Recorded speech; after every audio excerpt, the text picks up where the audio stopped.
गूंज रहा है, गूंज रहा है, गूंज रहा है, गूंज रहा है, गूंज रहा है, गूंज रहा है, गूंज रहा है, गूंज रहा है। नवयुग के आगमन का, नवयुग के आगमन का, नवयुग के आगमन का।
से ना अलगाव होगा, मानव का मानवीयता से ना अलगाव होगा।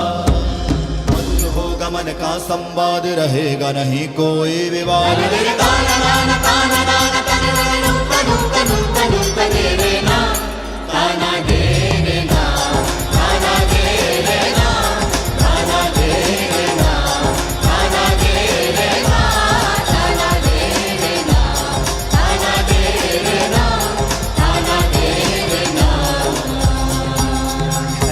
सत्य की असत्य पर जय जयकार का शंखला है ये सत्य के असत्य पर जय जयकार, जय जयकार, जय जय। है ये सत्य की असत्य पर जय जयकार, जय जयकार, जय जय। है ये सत्य के असत्य पर जय जय जय जय जय जय। है ये सत्य की असत्य पर जय जयकार, जय जय। है ये सत्य की असत्य पर जय जयकार, जय जयकार, जय जय। है ये सत्य की असत्य पर जय जयकार, जय जयकार, जय। हमारे बीच में उपस्थित सलोन विधायक श्री अशोक दल बहादुर कोरी जी, नगर पालिका अध्यक्ष प्रतिनिधि श्री मुकेश श्रीवास्तव जी, अमरजीत जी जिला प्रचारक राष्ट्रीय स्वयं सेवक संघ रायबरेली, सुशील गुप्ता जी लघु उद्योग भारती, सुरेश गुप्ता जी लघु उद्योग भारती अध्यक्ष जी, जागेश्वर दयाल द्विवेदी जी जिला संघ चालक राष्ट्रीय स्वयंसेवक संघ रायबरेली, श्री जय तलरेजा जी, पूर्व विधायक श्री गिरीश नारायण पांडे जी, आप सबका भी विशेष रूप से मैं स्वागत व अभिनंदन करता हूं।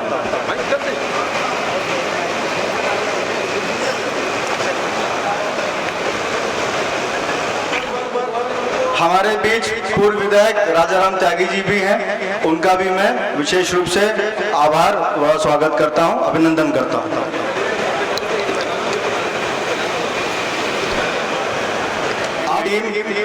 एक छोटी सी प्रस्तुति रखेंगे। मेरा आप सबसे विनम्र आग्रह है कि अगर ये अच्छा लगे तो तालियों के साथ जोरदार स्वागत करिएगा व इनका उत्साहवर्धन करिएगा।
इस देश के प्रति अपने कर्तव्यों और अपनी जिम्मेदारियों का निर्वहन पूरी निष्ठा और ईमानदारी से करता है।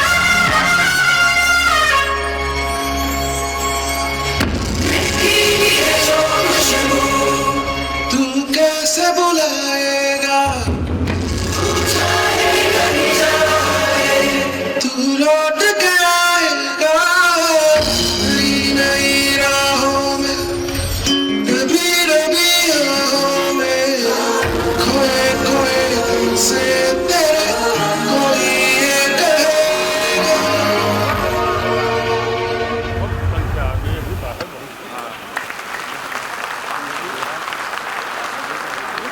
जोरदार तालियों से उत्साहवर्धन करिए सौरभ कौशल टीम का। बहुत बहुत धन्यवाद सौरभ।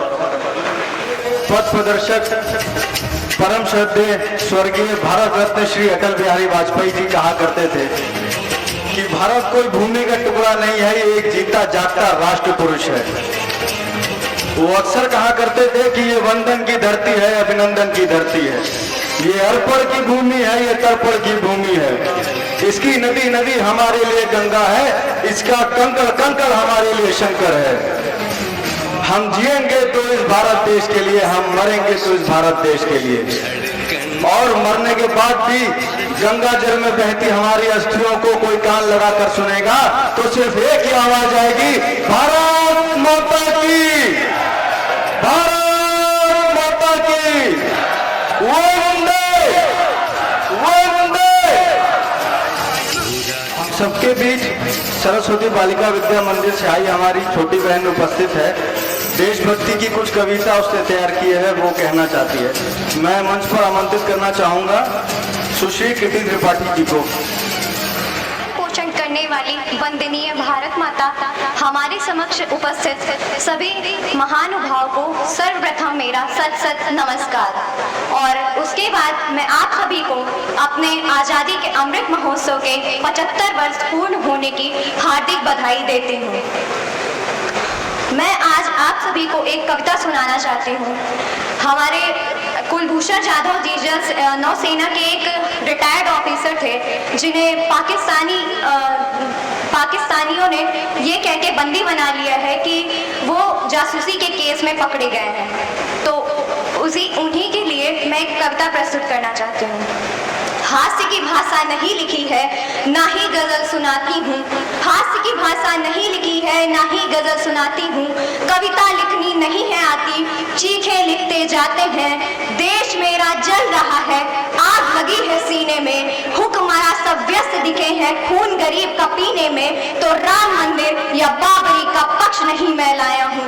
घायल भारत चीख रहा है, चीख सुनाने आया हूँ। घायल भारत चीख रहा है, चीख सुनाने आया हूँ। फिर पिता को ठेस से पहुंची, फिर बेटा नादान हुआ है। फिर पिता को ठेस से पहुंची, फिर बेटा नादान हुआ है। फिर फिरौन ने सीमा लांगी, भस्मासुर को अभिमान हुआ है। तो फिरौनियत को फिर मिटाने मूसा हृदय क्षेत्र खुले। अगर भस्मासुर मगरूर हुआ है, शिव का तीजा नेत्र खुले, शिव का तीजा नेत्र खुले। एहसास नहीं है भारत को, एहसास नहीं है भारत को। जज्बात कैद है पाकिस्तान में, जल सेना के स्वाभिमान का गुरूर कैद है पाकिस्तान में। अबुल कलाम आजाद का हिंदुस्तान कैद है पाकिस्तान में। अबुल कलाम आजाद का हिंदुस्तान कैद है पाकिस्तान में। एक माँ के मुंतजिर आँख का नूर कैद है पाकिस्तान में। सिर्फ कुलभूषण नहीं, किसी मांग का सिंदूर कैद है पाकिस्तान में। किसी मांग का सिंदूर कैद है पाकिस्तान में। शांति का श्वेत परचम अपना देखो गिरा यूं भू पर है। अब तो जारो संसद वालों, पानी सर के ऊपर है। या दुश्मन रक्त से स्नान करो, या शर्म करो विषपान करो। कुलभूषण को रिहा कराओ, या जंग का ऐलान करो, या जंग का ऐलान करो। क्योंकि पाकिस्तान हमारा पहले हमारे हिंदुस्तान का हिस्सा हुआ करता था और स्वतंत्रता के बाद वो अलग हो गया। तो मैं ये चीज प्रस्तुत करना चाहती हूँ कि हमने पाकिस्तान के लिए क्या कुछ किया है। भूल गए कृपाएं हमारी कितनी भूमि छोड़ी है। भूल गए कृपाएं हमारी कितनी भूमि छोड़ी है। LOC के आगे चढ़कर सेना वापस मोड़ी है, हर युद्ध हराया है तुमको वो क्षमादान तुम भूल गए, 47 में किया जो हमने भूमिदान तुम भूल गए, भुट्टो के फैले हाथों को हमने भिक्षा दी है जी, देखे को अनदेखा करके जहर की घुट्टी पी है जी, और ताज धमाके जैसे कितने जख्मों को झेला हमने, फिर भी मैदानों में तुमसे क्रिकेट मैच भी खेला हमने, क्रिकेट मैच भी खेला हमने। कश्मीर समस्या हमने छाती पर ले रखी थी, पीओ के नाम की दौलत भीख में दे रखी है, और अपने अग्नि शस्त्रों की भी चीख दबा कर रखी है जी, और अश्वमेघ के घोड़े पर भी लगाम लगा कर रखी है जी, और अश्वमेघ के घोड़े पर भी लगाम लगा कर रखी है जी। भूल गए कृपाएं हमारी, तुम भूल रहे हो शीशे से पत्थर नहीं तोड़ा जाता, तुम भूल रहे हो शीशे से पत्थर नहीं तोड़ा जाता, अरे 93,000 छोड़े हमने, तुमसे एक नहीं है छोड़ा जाता, तुमसे एक नहीं है छोड़ा जाता। 10 अप्रैल 2017 को पाक फौज की अदालत ने कुलभूषण जाधव जी को जासूसी के आरोप में मौत की सजा सुना दी थी। तो हमारे भारत ने अपील की जब अंतर्राष्ट्रीय न्यायालय से, तो 10 मई 2017 को जाधव जी की फांसी पर रोक लगा दी गई थी। तो उसके लिए आगे की पंक्तियां हैं कि फांसी रुकवा ली हमने, हर्ष फव्वारे नहीं मिले, फांसी रुकवा ली हमने, हर्ष फव्वारे नहीं मिले, पाकिस्तानी सलाह गलाने वाले अंगारे नहीं मिले, पाकिस्तानी सलाह गलाने वाले अंगारे नहीं मिले, वो ISI के दरबारों में तो हंसता सावन आता होगा, रण विजयी मुस्कान लिए खिलकर रावण आता होगा, वो ISI के दरबारों में तो हंसता सावन आता होगा, रण विजयी मुस्कान लिए खिलकर रावण आता होगा, और यहाँ पर एक अभागन रूखी रोटी सेक रही है, 5 दिवाली से बूढ़ी आंखें राभूषण की देख रही हैं, 5 दिवाली से बूढ़ी आंखें राभूषण की देख रही हैं। प्रताड़ित करने वाले सारे उसे बेकार समझते होंगे, प्रताड़ित करने वाले सारे उसे बेकार समझते होंगे, 70 वर्षों के जख्मों का एक उपचार समझते होंगे, 70 वर्षों के जख्मों का एक उपचार समझते होंगे, क्या सोचते हैं तबीयत नासाज बनाकर छोड़ेंगे, फिर दूसरा सरबजीत यमराज बनाकर छोड़ेंगे, क्या सोचते हैं हंसी ठिठोली वाली बात है कुलभूषण, भौगोलिक फुटपाथों का लाचार अनाथ है कुलभूषण, अरे नशा उतारो पाकिस्तान का, मदमस्त होकर ऐठा है और अनाथ नहीं है कुलभूषण, वो भारत माँ का बेटा है, वो भारत माँ का बेटा है। ऐसा ना हो माँ तड़पे खुद विवाद करने निकल पड़े, ऐसा ना हो माँ तड़पे खुद विवाद करने निकल पड़े, काली का वो रूप धरे तो खप्पर भरने निकल पड़े, काली का वो रूप धरे तो खप्पर भरने निकल पड़े, ऐसा ना हो जनगण मन गूंजे कराची के दरबारों में, और अमर तिरंगा लहरा दे हम रावलपिंडी के चौबारों में, अमर तिरंगा लहरा दे हम रावलपिंडी के चौबारों में। क्योंकि हम कुछ बहुत ज्यादा पाकिस्तान के खिलाफ नहीं करते हैं, तो उसके लिए है कि पुनः लंकेश ने कील वक्ष पर जब ठोका है, पुनः लंकेश ने कील वक्ष पर जब ठोका है, राम धनुष की प्रत्यंचा को चढ़ने से क्यों रोका है, प्रकांड ज्ञानियों को भी जब धर्म त्यागना पड़ता है तो बाढ़ साधना पड़ता है, फिर बाज साधना पड़ता है। गर्भ रस अहिंसक होता सिकंदर सेना मूर्ति क्या, राणा प्रताप संत होते तो नींद अकबरी उड़ती क्या, 57 में अंग्रेज रुलाए सिंघनी के वार ने, मैसूर का मस्तक ऊंचा रखा टीपू की तलवार ने, और मंगल ने भी आवेशों में बागी गोली चलाई थी, और भगत सिंह के विस्फोटों ने गोरी नींव हिलाई थी, भगत सिंह के विस्फोटों ने गोरी नींव हिलाई थी। आजकल के युवा जो है, जिनके मन में देशभक्ति का भाव है, तो उनकी तरफ से मैं यही कहना चाहूँ कि उनके मन में यही विचार रहते होंगे कि प्रीत की जो शीत गिरे तो गीत प्रेम के गाऊंगा, प्रीत की जो शीत गिरे तो गीत प्रेम के गाऊंगा, मौसम हो जो हंसने का तो बारंबार हंसाऊंगा, मौसम हो तो हंसने का तो बारंबार हंसाऊंगा, जुल्फ लिखूंगा कजरारे और चाल ढाल मधुमास लिखूंगा, जुल्फ लिखूंगा कजरारे और चाल ढाल मधुमास लिखूंगा, धड़कन किसी के नाम सदा और यौवन का एहसास लिखूंगा, धड़कन किसी के नाम सदा और यौवन का एहसास लिखूंगा, पर भारत माँ को दर्द हुआ तो चीखूंगा चिल्लाऊंगा, गली गली में घूम घूम कर माँ की पीर सुनाऊंगा, अस्वागुल्ला खाकी बागी का गोरी दोहराऊंगा, आजाद भगत सुभाष पटेल को राह पूरे जगाऊंगा और शमशीर बनाकर कलम को अपने देश का जयगान लिखूंगा। दुश्मन की छाती पर चढ़कर जय जय हिंदुस्तान लिखूंगा, दुश्मन की छाती पर चढ़कर जय जय हिंदुस्तान लिखूंगा। आप सभी को स्वतंत्रता दिवस की एक बार फिर पुनः हार्दिक शुभकामनाएं। धन्यवाद। जय हिंद, जय भारत। धन्यवाद बहना, आपके शब्दों ने हम सबके शरीर के एक एक कण को राष्ट्रभक्ति की भावना से ओतप्रोत कर दिया। अब मैं मंच पर उनको बुलाना चाहूंगा जिन्होंने विभाजन की विभीषिका को स्वयं अपनी आंखों से देखा है। वह हम सब के सामने अपनी आप बीती सुनाना चाहते हैं। सिख समाज के वरिष्ठ सदस्य परम आदरणीय सरदार सुरेंद्र सिंह मोंगा जी कृपया मंच पर आए। वह अपने शब्दों से हम सबको बताएं कि किस तरह विभाजन की विभीषिका हुई, क्या क्या झेला, क्या क्या सहा और कैसे आज हम भारत राष्ट्र बने हैं। महान विभूतियों, भाइयों बहनों, आज सारा राष्ट्र कृतज्ञ हृदय से नतमस्तक हो स्वतंत्रता की 75वीं वर्षगांठ, आज़ादी के अमृत महोत्सव को मना रहा है। मनाए भी क्यों ना, आज हमारे राष्ट्र का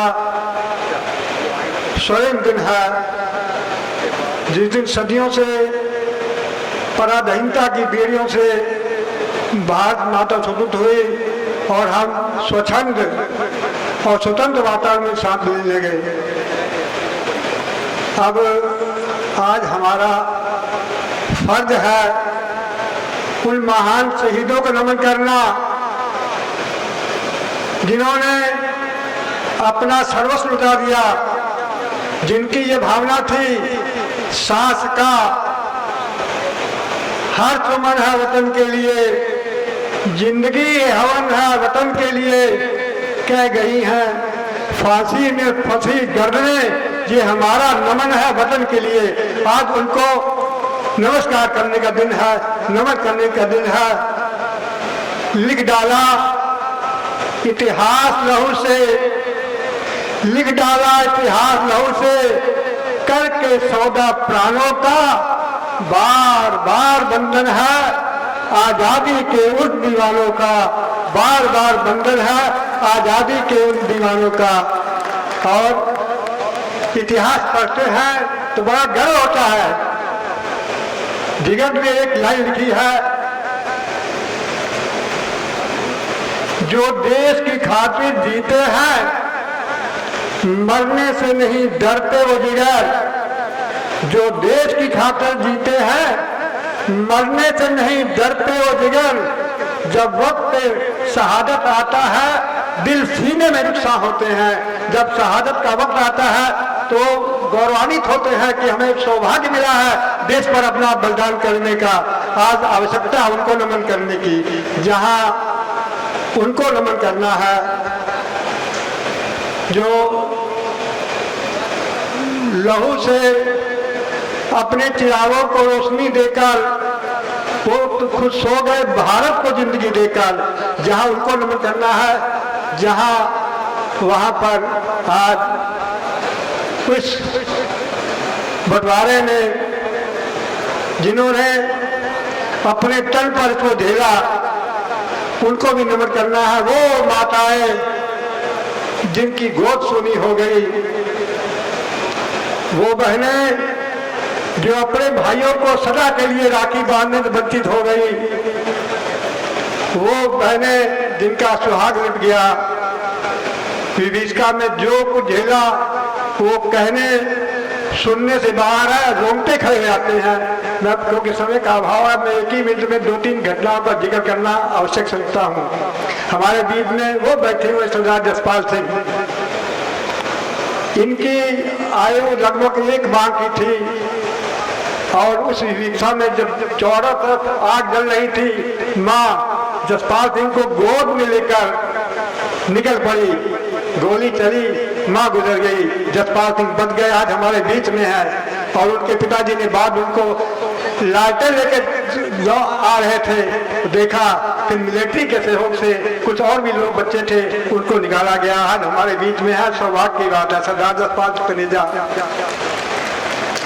एक घटना मैं और जिक्र करना चाहता हूँ। मेरी उम्र तो उसमें करीबन 6 साल की थी, लेकिन हमें एक सज्जन मिले सन 63 में, गाड़ी में मेरे साथ बैठे थे। मैंने वार्तालाप में मैंने पूछा कहाँ रहते हैं, उन्होंने कहा कोई बात, एक घटना आपसे साझी करना चाहता हूँ। रो पड़े, कहने मैं वो भागा पिता हूँ। जब विभाजन हुआ, मैं और मेरी लड़की फंस गए भंवर में दुश्मनों के। तो मैंने सोचा मेरी बच्ची की अस्मत न लुट जाए। उसने अपनी बच्ची को तलवार से कत्ल कर दिया ताकि दुश्मन के हाथ में न जाए और इसकी अस्मत बची रहे। लेकिन इसी क्षण मिलिट्री पीछे से आ गई और ये किसी घर में चले गए जो डुबेरे थे, और वो खुद बच गए। उन्होंने अपनी ये व्यथा सुनाई और रो पड़े कि मुझे अपनी बेटी को मारना पड़ा है कि उसकी अस्मत न लुटे। एक घटना और साझी करना चाहता हूँ। भारतवर्ष के एक गणमान्य संत पूरन सिंह जी, जिन्होंने देश को नई दिशा दी है, पिंगलवाड़ा नाम की एक संस्था अमृतसर में है, जहाँ पर लूलों, लंगड़ों, कोड़ियों का निःशुल्क इलाज होता है। और उन्होंने इस संस्था को चलाया, और चलाया कैसे? उन्होंने लिखा कि मैं लाहौर में गुरुद्वारे के सामने खड़ा था। इस विभीषिका में एक माता पिता अपने विकलांग बच्चे को छोड़ गए। बच्चा था 7 महीने का और भाग गए। उन्होंने कहा, अब ईश्वर ने परीक्षा लिया, धार्मिक पंडित थे, उन्होंने लिखा अपनी आत्मकथा में, मैं उस बच्चे को लेकर मैंने चादर के पीछे बांधा। उन्होंने कहा जब मैं भारतवर्ष आया तो एक कच्छा पहने था और एक बनियान थी, और मेरे पास 1 रुपये और 5 आने थे। और उस बच्चे को उन्होंने चादर पीछे बांध के लिया और गाड़ी पकड़ी, यहाँ पहुंच गए। बाद में उन्होंने इससे प्रेरणा लेकर एक महान संस्था पिंगलवाड़ा स्थापित किया। अमृतसर में अब भी कामयाब है और चल रही है बड़े धड़ाके से। हजारों बच्चे वहाँ पर वृद्ध सेवा ले रहे हैं। उनको पद्मश्री से निवाजा भी गया। कहने समय अभाव है और ये सब कहने कथने से बाहर है। आइए अब उनके प्रति भी अपनी श्रद्धांजलि पेश करें जिन्होंने विषम स्थितियों को झेला है। उनके प्रति श्रद्धांजलि पेश, जिन्होंने अपना सर्वस्व बलिदान करके ये स्वतंत्रता हमें दिलवाई है। जय भारत, जय हिंद, वंदे मातरम, वंदे वंदे वंदे वंदे भारत माता की। अब हम सबके बीच उपस्थित हैं हमारे मुख्य अतिथि परम राष्ट्रभक्त श्री पुष्पेंद्र कुलशेष जी। आप सभी से मेरा निवेदन है, कृपया अपने अपने स्थान से उठकर जोरदार तालियों से स्वागत करें श्री पुष्पेंद्र कुलशेष जी का।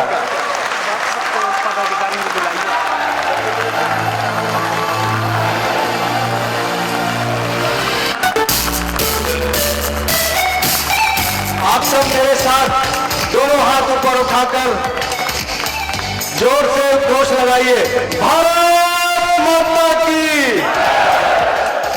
आवाज नहीं आ रही है, ऐसा घोष लगाइए कि सारी शहर को पता चले, सारे देश को पता चले, सारी दुनिया को पता चले कि अखंड भारत सिर्फ हमारा सपना नहीं, अखंड भारत हमारा संकल्प है।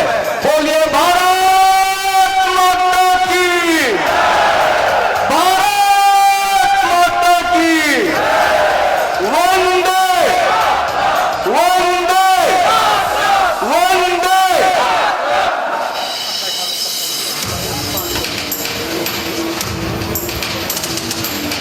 इसे मेरा विनम्र निवेदन है कि कार्यक्रम अध्यक्ष परम आदरणीय श्री गंगाराम देवनानी जी को मंच तक ले आए।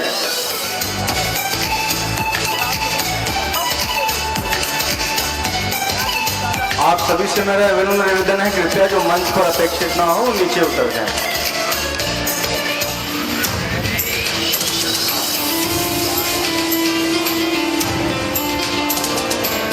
मेना विरम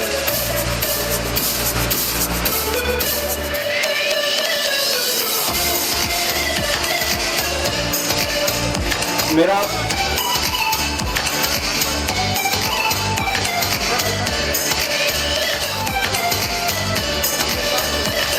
जो भी अतिथिगण, हमारे सनातन धर्म में किसी भी शुभ कार्य से पहले शंख बजाया जाता है और जैसा कि हमारी संस्था का नाम ही शंखनाद है, तो मैं मंच पर आमंत्रित करना चाहूँगा आदरणीय श्री राकेश मल्होत्रा जी, श्री निकेत मल्होत्रा जी, श्री जुगल किशोर जी, श्री दीपेंद्र सिंह जी, कृपया अपनी टीम के साथ आएं और मंच पर आकर शंखनाद करके कार्यक्रम का शुभारंभ करें।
स्वस्ति न पूषा विश्ववेदाः स्वस्ति नो अरिष्टनेमिः स्वस्ति नो बृहस्पतिर्दधातु रक्षद्विश्वानरुता वृष्टिमाता स्वयं यावानोर्विदधे युग्मया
के साथ बोलेंगे जयकारा। इतने लोग बैठे हैं, वो भारत माता की जय, भारत माता की जय, भारत माता की जय,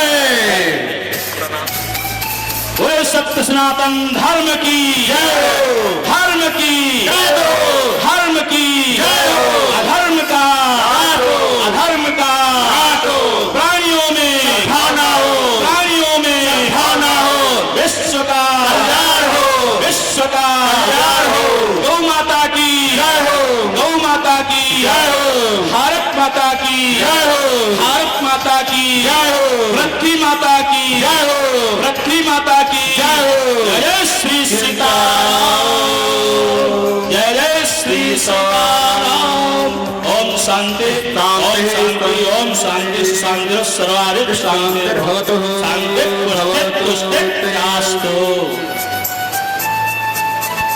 नमः पार्वती पतये हर हर महादेव। बोलिए सियावर रामचंद्र की, वृंदावन बिहारी लाल की। वाहेगुरु जी का खालसा, वाहेगुरु जी की फतेह।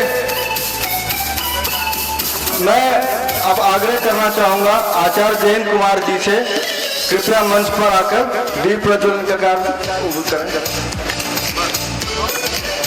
मुख्य अतिथि श्री पुष्पेंद्र शेठ जी व मंच पर उपस्थित सभी अतिथिगणों से मेरा विनम्र आग्रह है, कृपया दीप प्रज्वलन कर कार्यक्रम को आगे बढ़ाएं।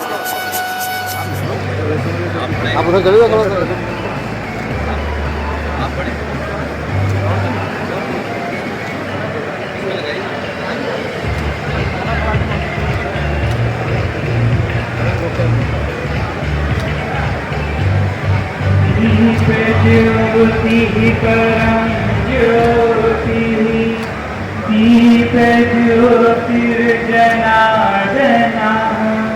दीपो भरतु मे पाहि दीप ज्योतिर्नमोस्तुते शुभं करोतु कल्याणं आरोग्यं सुख संपदः द्वेष बुद्धि विनाशाय आत्मज्योतिः नमोस्तुते आत्मज्योतिः प्रदीप्ताय ब्रह्मज्योतिः नमोस्तुते ब्रह्मज्योतिः प्रदीप्ताय गुरुर्ज्योतिः। सरस्वती बालिका विद्या मंदिर की कुछ हमारी बहनें जो भारत माता की आरती करेंगी, मैं उन सभी को आमंत्रित करना चाहूंगा, कृपया मंच पर आएं और भारत माता की आरती करें।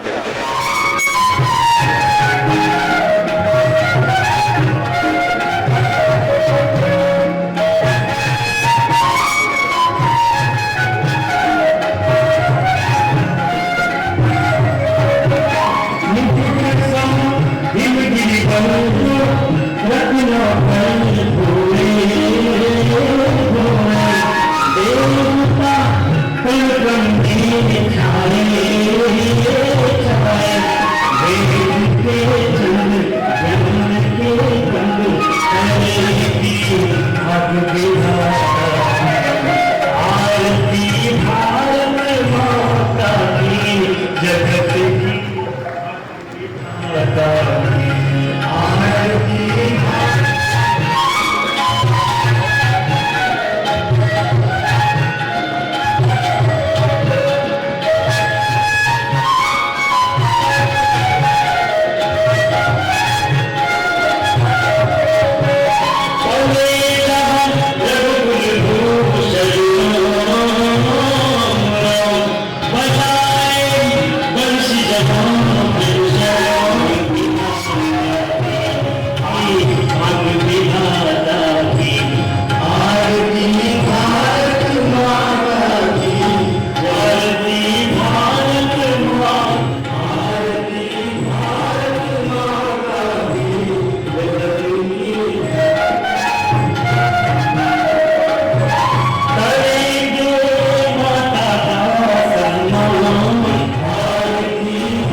मंच पर आमंत्रित करना चाहूंगा श्री जुगल किशोर गुप्ता जी से कि कृपया मंच पर आए और मुख्य अतिथि पुष्पेंद्र कुलशेखर जी का माल्यार्पण कर उनका जीवन परिचय कराएं। कि कृपया मंच पर आए व कार्यक्रम से अध्यक्ष परम आदरणीय श्री सुरेंद्र सिंह मोंगा जी का माल्यार्पण करें।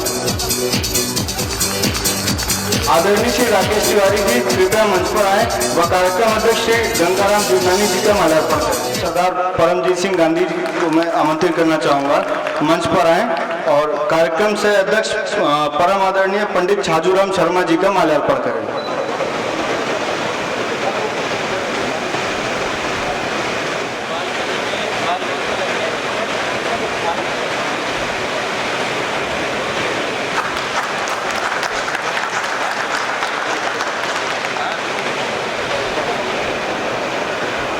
आदरणीय श्री जुगल किशोर गुप्ता जी कृपया मुख्य अतिथि श्री पुष्पेंद्र कुलशेखर जी का जीवन परिचय कराएं। संचालक महोदय जी, आपके बारे में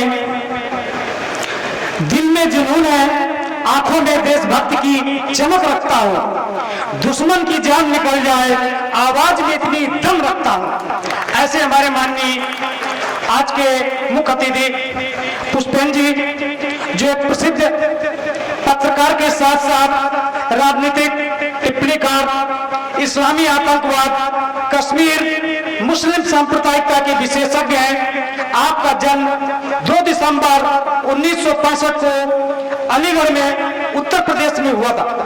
इन्होंने अपनी स्कूली शिक्षा Lord Minto circle Lord school से इन्होंने अपनी शिक्षा दीक्षा प्राप्त की और स्नातक की शिक्षा अलीगढ़ मुस्लिम विश्वविद्यालय से प्राप्त की और वहीं से इन्होंने यानी आपकी पत्रकारिता की भी पीजी का डिप्लोमा किया।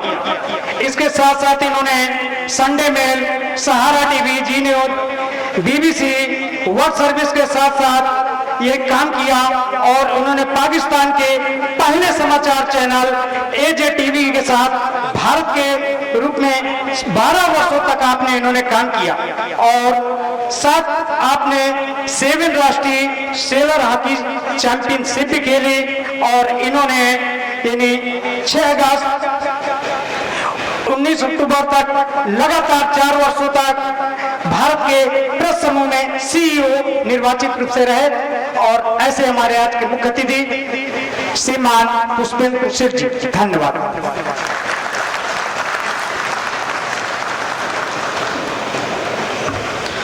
अब मैं आमंत्रित करना चाहूंगा संस्था के सदस्य आदरणीय श्री अजय गुप्ता जी से कि कृपया मंच पर आए व हमारे विशिष्ट अतिथि डॉक्टर रमेश श्रीवास्तव जी का जीवन परिचय कराएं।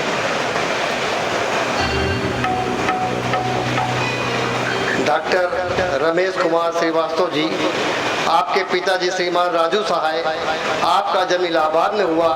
आपने इंटरमीडिएट इलाहाबाद से किया। आप BA MS Allahabad Lal Bahadur Shastri homeopathic medical college के मेधावी छात्र हैं। पूरे उत्तर प्रदेश में आपकी चौथी रैंक थी। आपने लगभग 20 अस्पतालों का निर्माण कराया है और उत्तर प्रदेश में मुख्यमंत्री द्वारा अवार्ड प्राप्त किया है। आपको झारखंड राज्यपाल द्वारा अवार्ड प्राप्त किया गया है। आपने विधानसभा अध्यक्ष द्वारा भी सम्मानित किया गया है।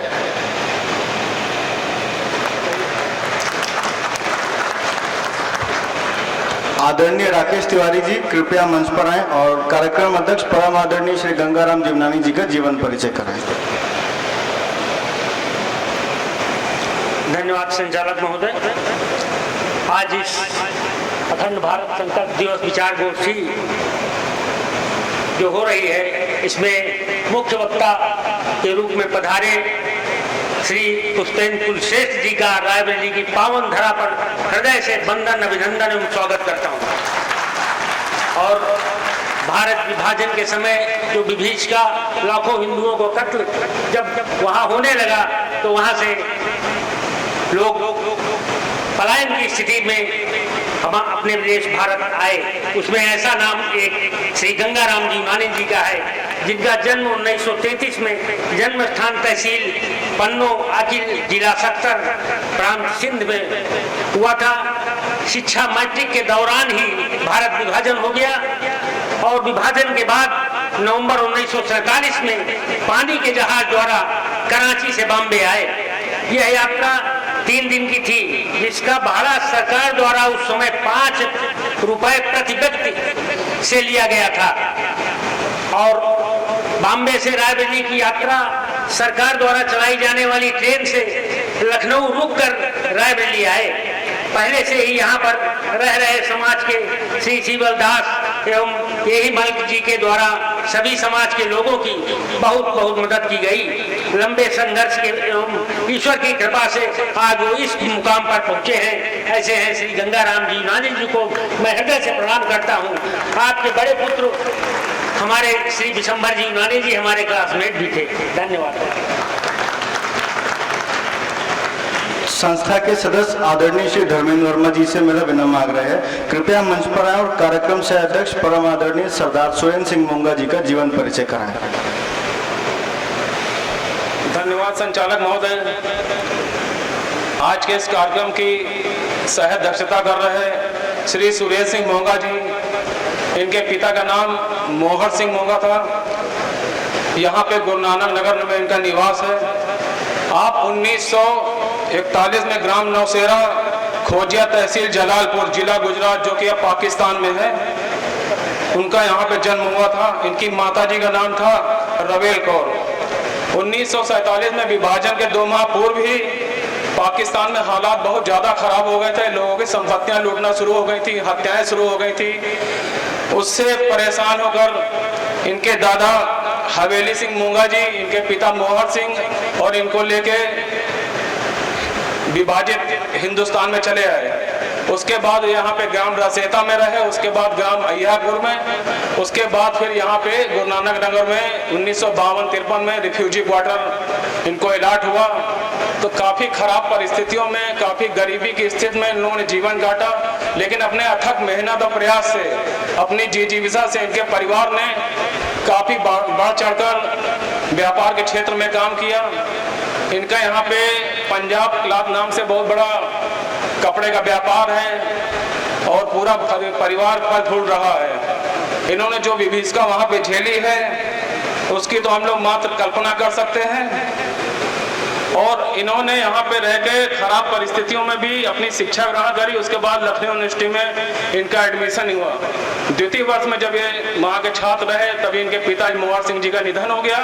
तत्पश्चात इनका शिक्षा दीक्षा का कार्य बंद हो गया। उसके बाद इन्होंने यहाँ पे आके अपना व्यापार किया और तमाम सामाजिक संगठनों में अपना दायित्व निर्वहन करते रहे और धार्मिक संस्थाओं में जुड़े रहे और समाज के सभी कार्यों में इन्होंने बढ़ चढ़कर आर्थिक सहयोग भी किया। मैं इनको हृदय से सादर नमन करता हूं। धन्यवाद। आदरणीय सरदार परमजीत सिंह गांधी जी से मेरा विनम्र निवेदन है, कृपया मंच पर आएं और कार्यक्रम से अध्यक्ष परम श्रद्धेय पंडित छाजूराम शर्मा जी का जीवन परिचय कराएं। धन्यवाद तल्लेजा जी। देह सिवा बर मोहे सुख कर्मंते कहूँ न टुरु। मैं मंच में सामने बैठे सभी गणमान्य नागरिकों का नमन करता हूँ। पंडित छाजूराम शर्मा जी को संक्षिप्त विवरण है मेरे पास। बाकी स्वतंत्रता संग्राम सेनानी के रूप में आपके दर्शन हुए। मैं इनको बार बार नमन करता हूं कि इस देश में बहुत ही कम लोग स्वतंत्रता संग्राम सेनानी के रूप में भारत में होंगे। आपके पिता भी स्वतंत्रता संग्राम सेनानी के रूप में थे और आपके पिताजी का नाम पंडित उमादत्त जी पुरोहित, माता जिनकी कोख से आपने धन्य कोख से आपने जो है जन्म लिया, श्रीमती सारली देवी गृहिणी के रूप में थी। और 4 अगस्त 1932 में आपका जन्म हुआ ब्राह्मण परिवार में, ग्राम कावली जिला रेवाड़ी में आपका जन्म हुआ। और तमाम आपका इतिहास है, आपकी सेवाएं हैं, आपका योगदान है देश के लिए। मैं आपको जितना भी आपके विषय में कहूँ छोटा है, सूर्य के प्रकाश जैसा होगा, इसलिए बहुत ही कम बताते हुए धन्यवाद। जय हिंद, जय भारत। शंखनाद संस्था की मातृशक्ति इकाई की संयोजिका दीदी श्रीमती अनामिका सिंह राठौर जी से मेरा विनम्र निवेदन है, कृपया मंच पर उपस्थित सभी अतिथिगणों का तेग लगाकर स्वागत करें।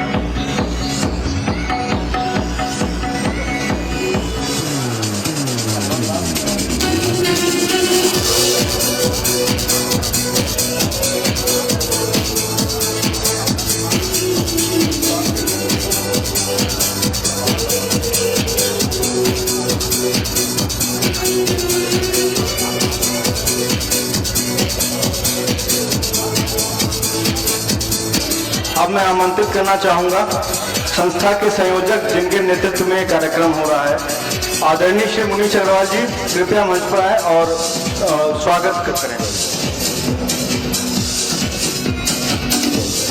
धन्यवाद देवर्षि तलरेजा जी।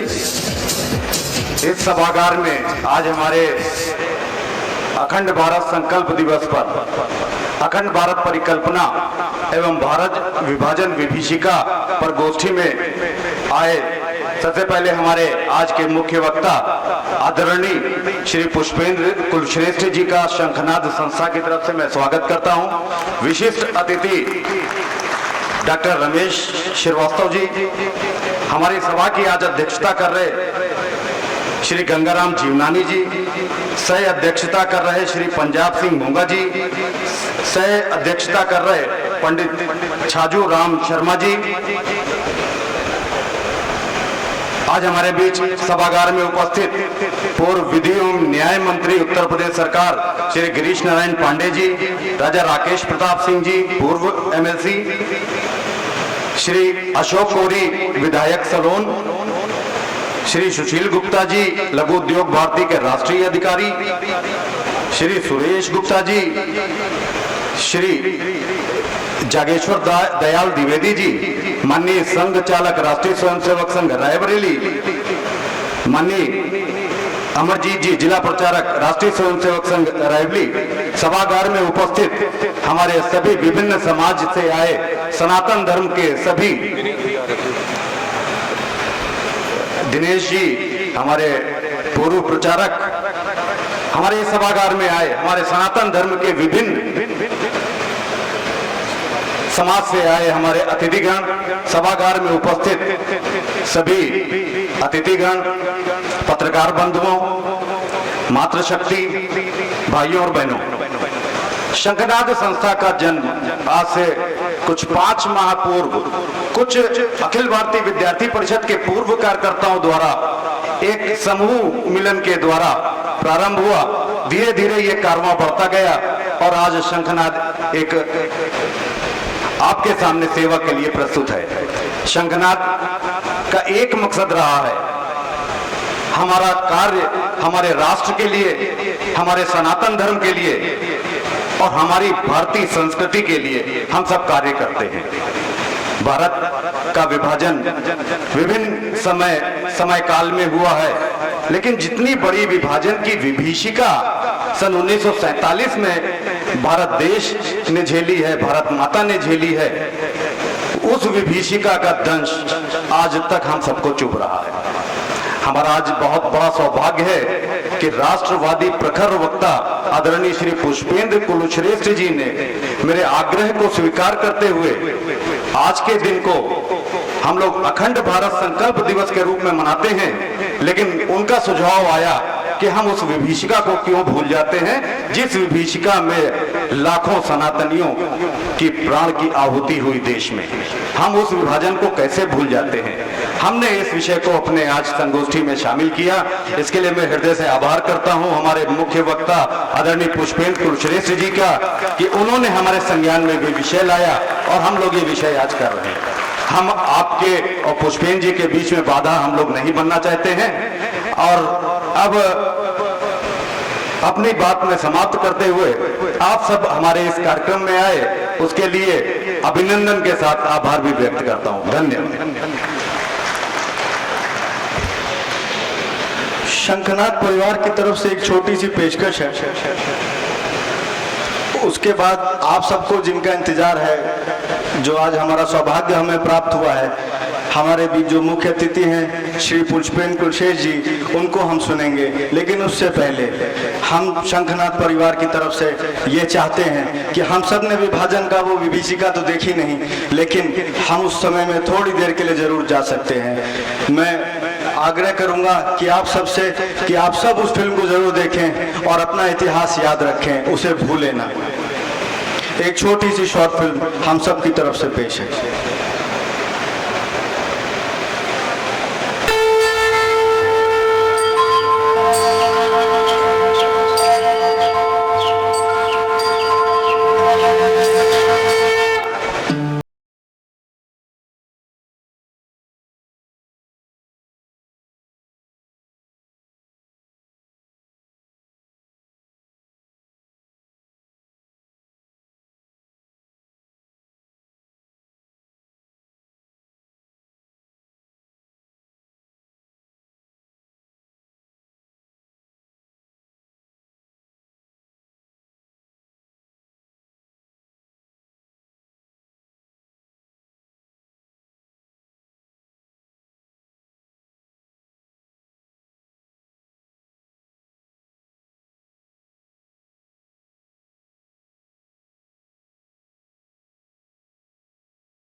सुनते थे वो कहते हैं क्या मतलब है इसका इंडिया पाकिस्तान बन रहा है। उन लोगों ने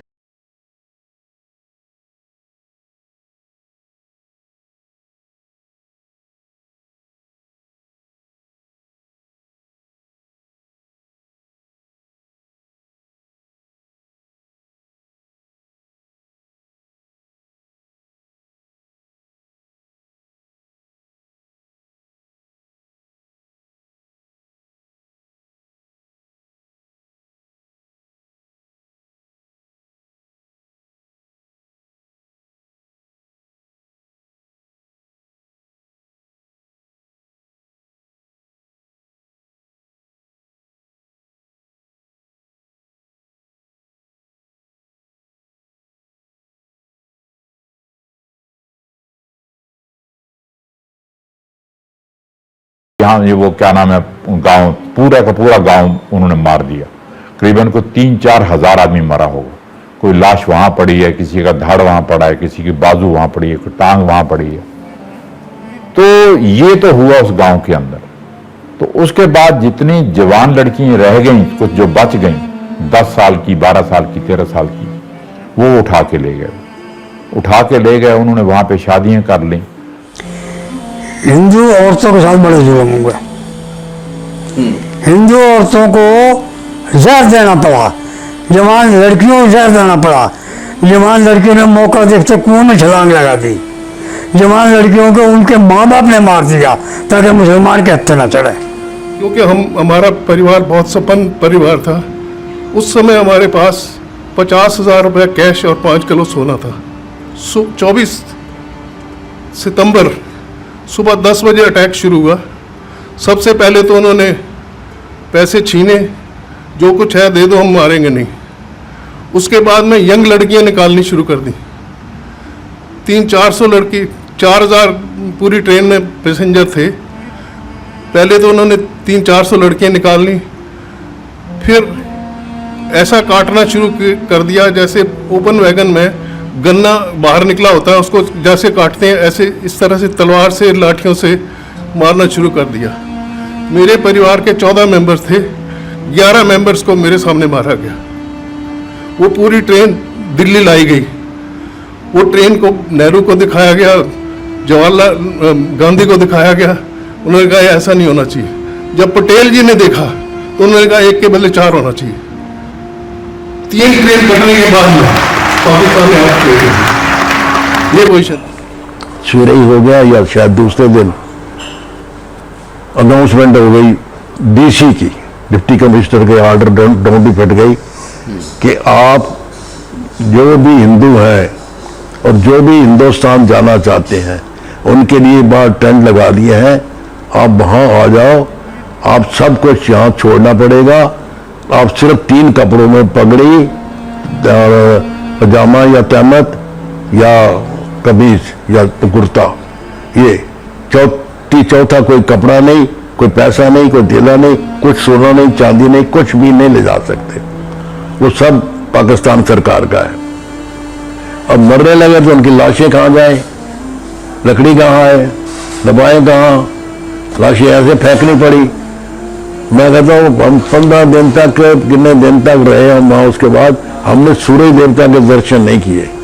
वो चीलें जो होती थी ना, जो लाशों को खाते हैं, वो ऐसे छतर छाया बनाए रखती थी, इतनी ज्यादा होती थी, इन्हें देर लगी। नाराज तकबीर या अली, नाराज तकबीर या अली करते हुए आ रहे हैं। हाथ में कुहाड़ियाँ उठाई हुई हैं, डांगे उठाई हुई हैं। हजारों की तादाद में लोग इकट्ठे आके जिस जगह हमसे घेर लिया।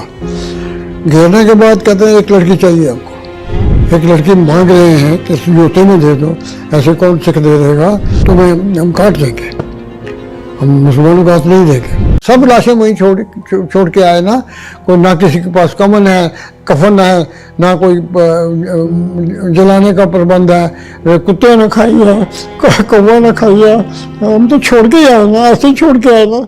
माँ